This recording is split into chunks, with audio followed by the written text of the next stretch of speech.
Welcome to Vintage Readings for Sleep.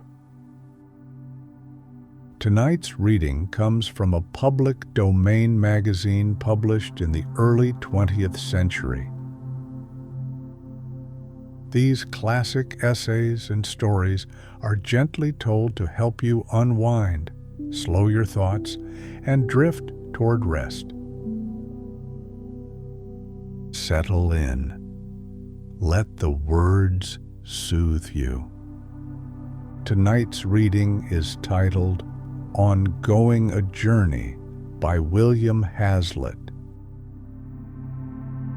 The essay was first published in January of 1822 in the New Monthly magazine, and later included that same year in Hazlitt's essay collection, Table Talk.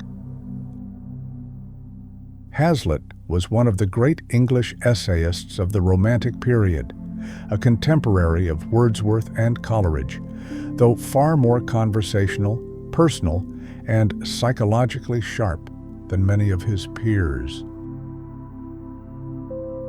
He was known for his bold opinions, his love of literature, and his remarkable ability to turn everyday experience into philosophical reflection. On Going a Journey is not a travel essay in the modern sense. It is something quieter, more interior. Hazlitt does not write about destinations so much as states of mind, the peculiar freedom of walking alone, the liberty of anonymity at an inn, the strange way landscapes alter our thoughts. There are subtle autobiographical details woven throughout, references to his friend Samuel Taylor Coleridge, to evenings spent reading Rousseau at roadside inns, to moments of youthful idealism that later faded. The essay moves between solitude and memory, appetite and imagination, wandering and self-discovery. It remains one of the most elegant reflections ever written on the art of traveling alone. This is On Going a Journey, published in 1822.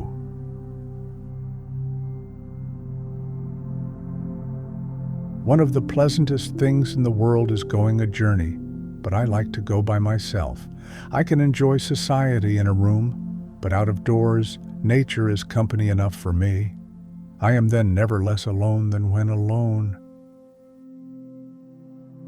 The fields his study, nature was his book. I cannot see the wit of walking and talking at the same time. When I am in the country, I wish to vegetate like the country.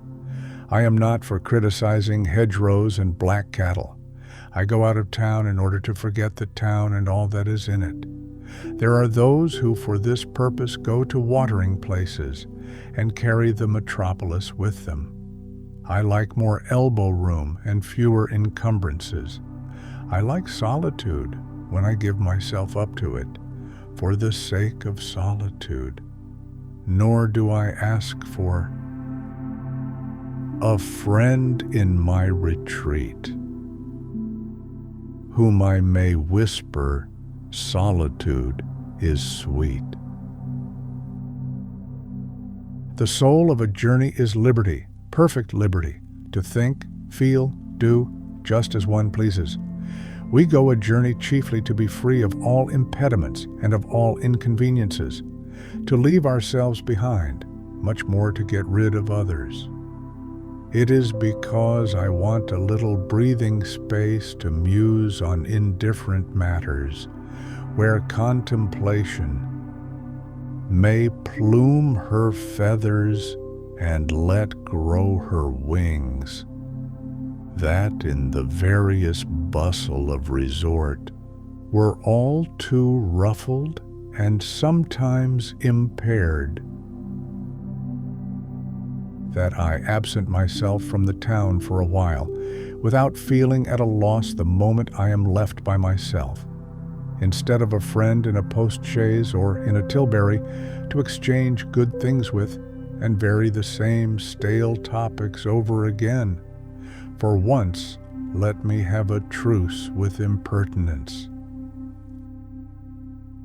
Give me the clear blue sky over my head and the green turf beneath my feet, a winding road before me, and a 3 hours' march to dinner, and then to thinking. It is hard if I cannot start some game on these lone heaths. I laugh, I run, I leap, I sing for joy. From the point of yonder rolling cloud I plunge into my past being and revel there as the sun-burnt Indian plunges headlong into the wave that wafts him to his native shore. Then long-forgotten things like sunken wrack and sumless treasuries burst upon my eager sight, and I begin to feel, think, and be myself again. Instead of an awkward silence, broken by attempts at wit or dull commonplaces, mine is that undisturbed silence of the heart which alone is perfect eloquence. No one likes puns, alliterations, antitheses, argument, and analysis better than I do, but I sometimes had rather be without them. Leave, oh, leave me to my repose. I have just now other business in hand, which would seem idle to you, but is with me very stuff of the conscience. Is not this wild rose sweet without a comment? Does not this daisy leap to my heart set in its coat of emerald? Yet, if I were to explain to you the circumstance that has so endeared it to me, you would only smile. Had I not better then keep it to myself and let it serve me to brood over from here to yonder craggy point, and from thence onward to the far distant horizon? I should be but bad company all that way, and therefore prefer being alone. I have heard it said that you may, when the moody fit comes on, walk or ride on by yourself and indulge your reveries. But this looks like a breach of manners, a neglect of others, and you're thinking all the time that you ought to rejoin your party. Out upon such half-faced fellowship, say I like to be either entirely to myself or entirely at the disposal of others, to talk or be silent, to walk or sit still, to be sociable or solitary. I was pleased with an observation that an Englishman ought to do only one thing at a time. So I cannot talk and think or indulge in melancholy musing and lively conversation by fits and starts. Let me have a companion of my way, says Sterne, were it but to remark how the shadows lengthen as the sun declines. It is beautifully said, but, in my opinion, this continual comparing of notes interferes with the involuntary impression of things upon the mind and hurts the sentiment. If you only hint what you feel in a kind of dumb show, it is insipid. If you have to explain it, it is making a toil of a pleasure. You cannot read the book of nature without being perpetually put to the trouble of translating it for the benefit of others. I am for this synthetical method on a journey in preference to the analytical. I am content to lay in a stock of ideas then, and to examine and anatomize them afterwards. I want to see my vague notions float like the down of the thistle before the breeze, and not to have them entangled in the briars and thorns of controversy. For once, I like to have it all my own way, and this is impossible unless you are alone, or in such company as I do not covet.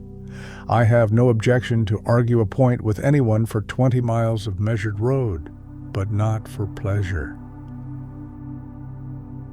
If you remark the scent of a bean field crossing the road, perhaps your fellow traveler has no smell. If you point to a distant object, perhaps he is short-sighted and has to take out his glass to look at it. There is a feeling in the air, a tone in the color of a cloud, which hits your fancy, but the effect of which you are unable to account for. There is then no sympathy, but an uneasy craving after it, and a dissatisfaction which pursues you on the way, and in the end probably produces ill humor. Now, I never quarrel with myself, and take all my own conclusions for granted till I find it necessary to defend them against objections. It is not merely that you may not be of accord on the objects and circumstances that present themselves before you. These may recall a number of objects and lead to associations too delicate and refined to be possibly communicated to others. Yet these I love to cherish, and sometimes still fondly clutch them when I can escape from the throng to do so. To give way to our feelings before company seems extravagance or affectation, and on the other hand, to have to unravel this mystery of our being at every turn, and to make others take an equal interest in it, is a task to which few are competent. We must give it an understanding, but no tongue. My old friend Coleridge, however, could do both. He could go on in the most delightful explanatory way over hill and dale a summer's day, and convert a landscape into a didactic poem or a Pindaric ode. He talked far above singing. If I could so clothe my ideas in sounding and flowing words, I might perhaps wish to have someone with me to admire the swelling theme, or I could be more content were it possible for me still to hear his echoing voice in the woods of Alfoxden. They had that fine madness in them which our first poets had, and if they could have been caught by some rare instrument, would have breathed such strains as the following. Here be woods as green as any, air likewise as fresh and sweet, as when smooth Zephyrus plays on the fleet face of the curled streams, with flowers as many as the young spring gives, and as choice as any. Here be all new delights, cool streams and wells, arbors overgrown with woodbine, caves and dells. Choose where thou wilt, whilst I sit by and sing.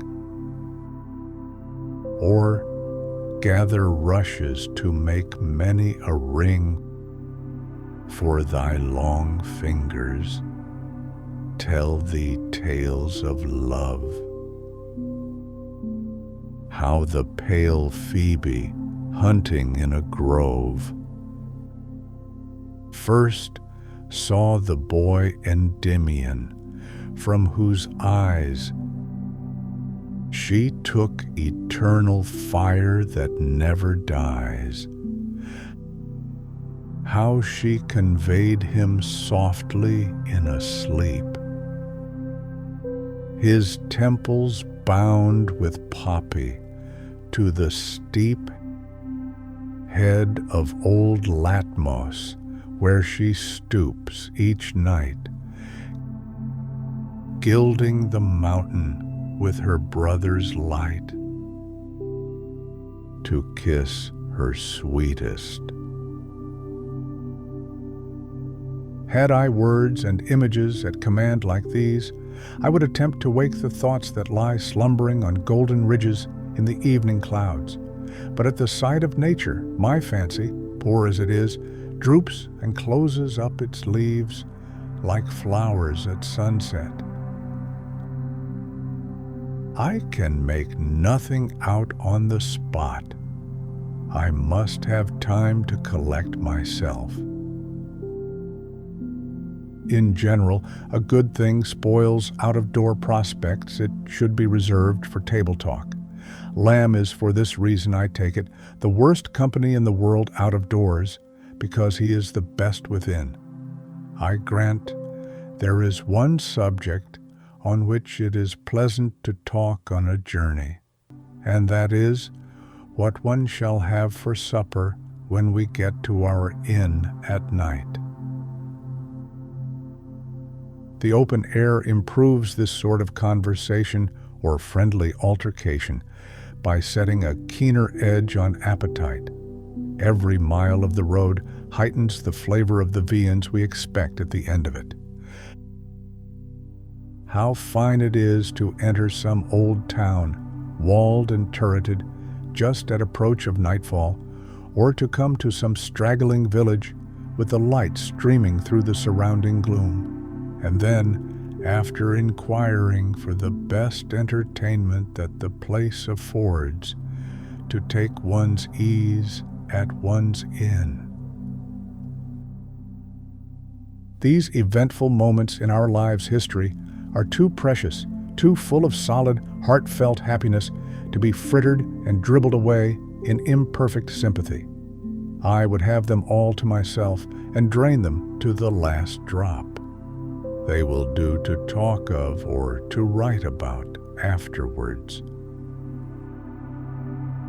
What a delicate speculation it is, after drinking whole goblets of tea, the cups that cheer but not inebriate, and letting the fumes ascend into the brain, to sit considering what we shall have for supper: eggs and a rasher, a rabbit smothered in onions, or an excellent veal cutlet.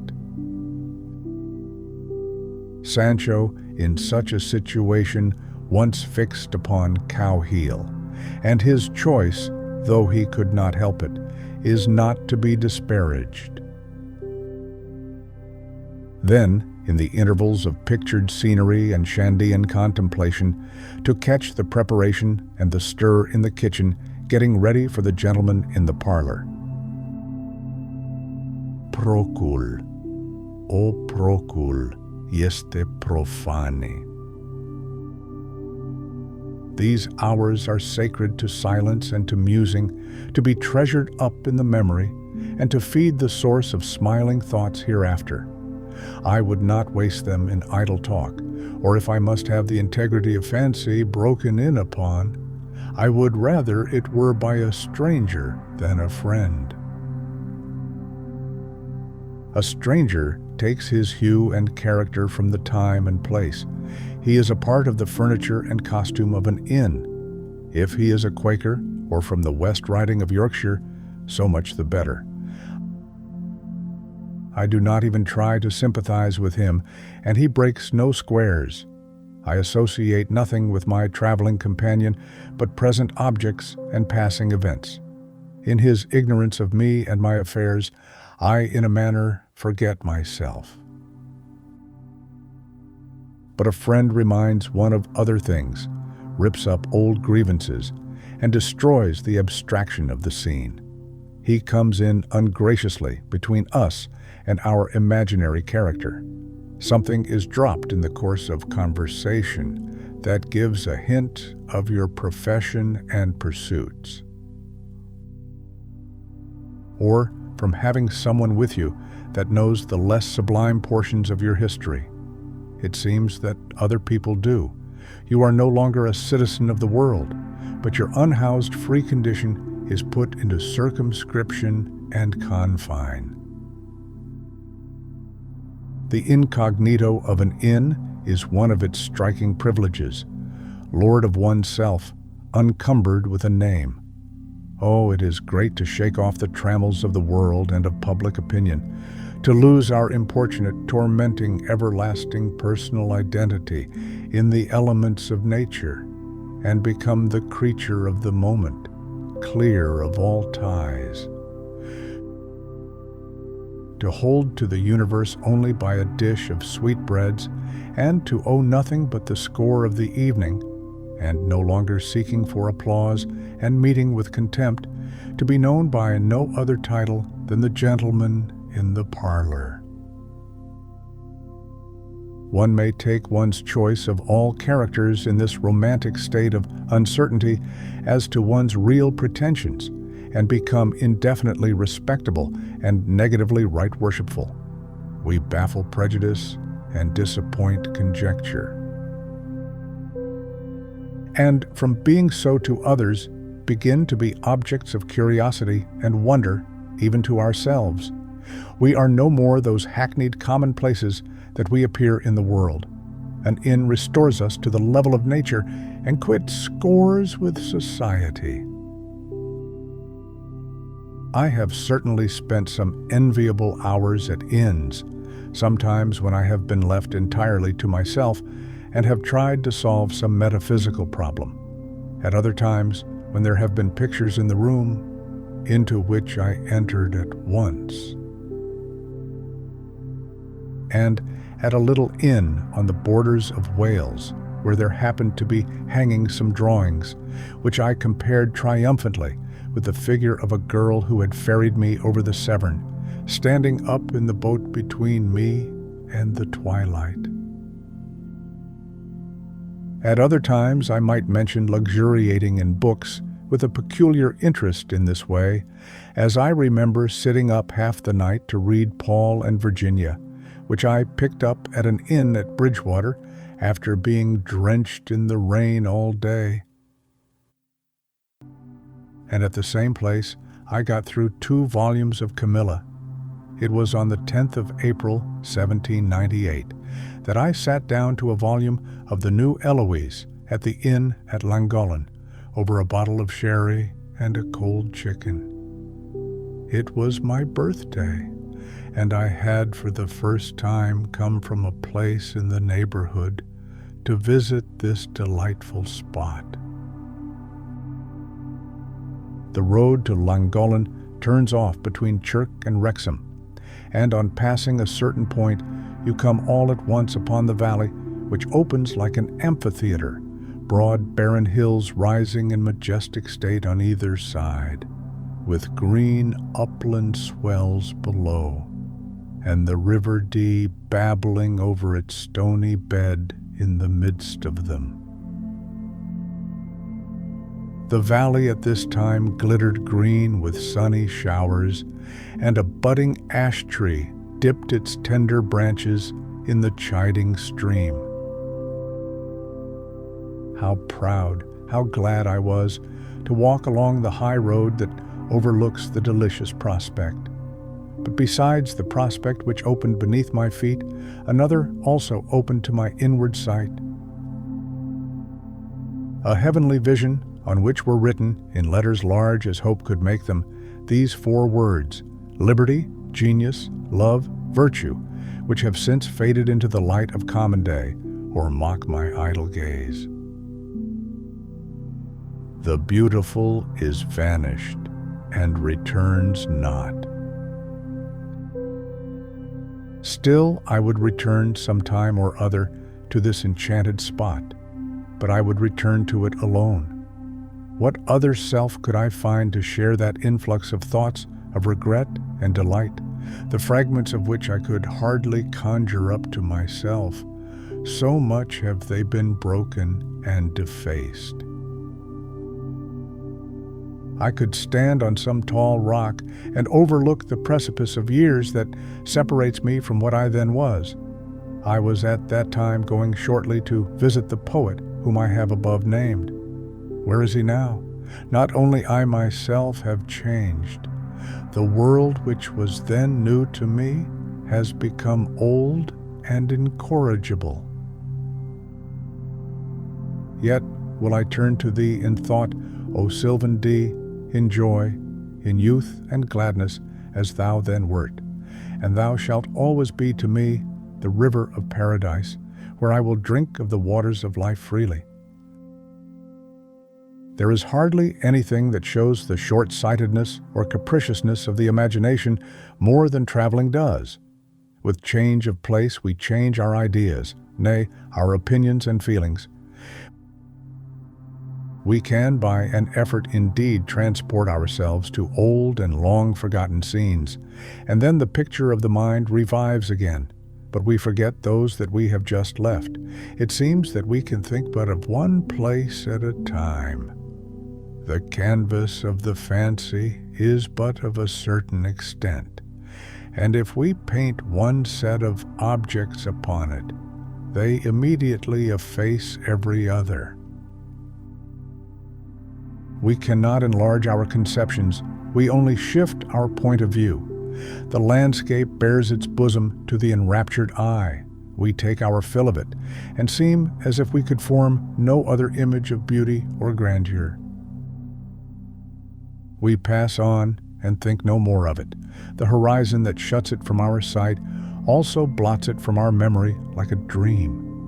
In traveling through a wild, barren country, I can form no idea of a woody and cultivated one. It appears to me that all the world must be barren, like what I see of it. In the country, we forget the town, and in town we despise the country. All that part of the map that we do not see before us is a blank. The world, in our conceit of it, is not much bigger than a nutshell. It is not one prospect expanded into another, county joined to county, kingdom to kingdom, lands to seas, making an image voluminous and vast. The mind can form no larger idea of space than the eye can take in at a single glance. The rest is a name written in a map, a calculation of arithmetic. Things near us are seen of the size of life. Things at a distance are diminished to the size of the understanding. We measure the universe by ourselves and even comprehend the texture of our being only piecemeal. The mind is like a mechanical instrument that plays a great variety of tunes, but it must play them in succession. One idea recalls another, but it at the same time excludes all others. In trying to renew old recollections, we cannot unfold the whole web of our existence. We must pick out the single threads. So, in coming to a place where we have formerly lived and with which we have intimate associations, the feeling grows more vivid the nearer we approach the spot, from the mere anticipation of the actual impression. We remember circumstances, feelings, persons, faces, names that we had not thought of for years. But for the time, all the rest of the world is forgotten. I have no objection to go to see ruins, aqueducts, pictures, in company with a friend or a party, but rather the contrary. They are intelligible matters and will bear talking about. The sentiment here is not tacit, but communicable and overt. Salisbury Plain is barren of criticism, but Stonehenge will bear a discussion antiquarian, picturesque, and philosophical. In setting out on a party of pleasure, the first consideration always is where we shall go to. In taking a solitary ramble, the question is what we shall meet with by the way. The mind is its own place, nor are we anxious to arrive at the end of our journey. As another exception to the above reasoning, I should not feel confident in venturing on a journey in a foreign country without a companion. I should want, at intervals, to hear the sound of my own language. There is an involuntary antipathy in the mind of an Englishman to foreign manners and notions that requires the assistance of social sympathy to carry it off. There is undoubtedly a sensation in traveling into foreign parts that is to be had nowhere else, but it is more pleasing at the time than lasting. It is too remote from our habitual associations to be a common topic of discourse or reference. And, like a dream or another state of existence, does not piece into our daily modes of life. It is an animated but a momentary hallucination. Those who wish to forget painful thoughts do well to absent themselves for a while from the ties and objects that recall them. But we can be said only to fulfill our destiny in the place that gave us birth. I should on this account like well enough to spend the whole of my life in traveling abroad, if I could anywhere borrow another life to spend afterwards at home.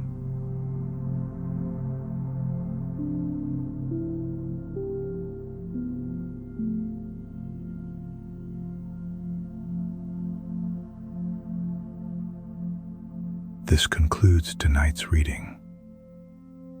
If you're still awake, you'll find more quiet vintage essays waiting in the playlist. Rest well. I'll read to you again soon.